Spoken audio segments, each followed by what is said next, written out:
سیدنا عمر بن خطاب رضی اللہ تعالی عنہ کی نا آج وقت کو بڑی حاجت ہے کہ حضرت سیدنا عمر بن خطاب رضی اللہ تعالی عنہ کی سیرت کو فروغ دیں.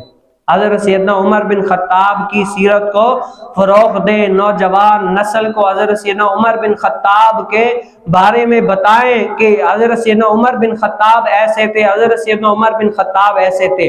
یاد رکھیں جب حضرت سیدنا عمر بن خطاب کی سیرت ان لوگوں کے دلوں میں راسخ ہو گئی، نوجوان نسل کو حضرت سیدنا عمر بن خطاب سمجھ میں آ گئے نا، جب عمر بن خطاب سمجھ میں آ گئے تو ڈائریکٹلی وہاں سے کیا ہے، عدل کا پیغام جائے گا.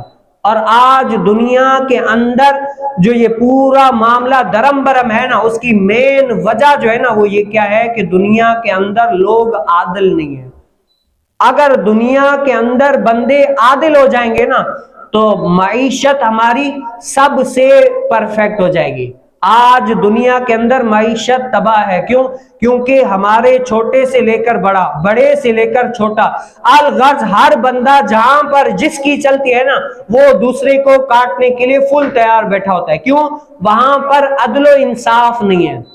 جب عدل و انصاف آ گیا نا کسی کے پاس، حضرت سیدنا عمر بن خطاب کی تعلیم ہر کسی کے پاس آ گئی نا، تو اللہ تعالیٰ ان کو ایسا تو راسخ العلم کر دے گا کہ اس علاقے میں، اس گوٹ میں، اس شہر میں، اس ملک میں، اس دنیا کے اندر کیا ہوگا، ہر طرف کامیابی ہی کامیابی ہوگی. تو اللہ تعالیٰ ہمیں حضرت سیدنا عمر بن خطاب رضی اللہ تعالیٰ عنہ کی سیرت کو اپنانے کی توفیق نصیب فرمائے اور رسول کائنات صلی اللہ علیہ وسلم سے سچی پکی محبت کرنے کی توفیق نصیب فرمائے اور اللہ تعالی ہمیں دین و اسلام پر عمل کرنے کی توفیق نصیب فرمائے.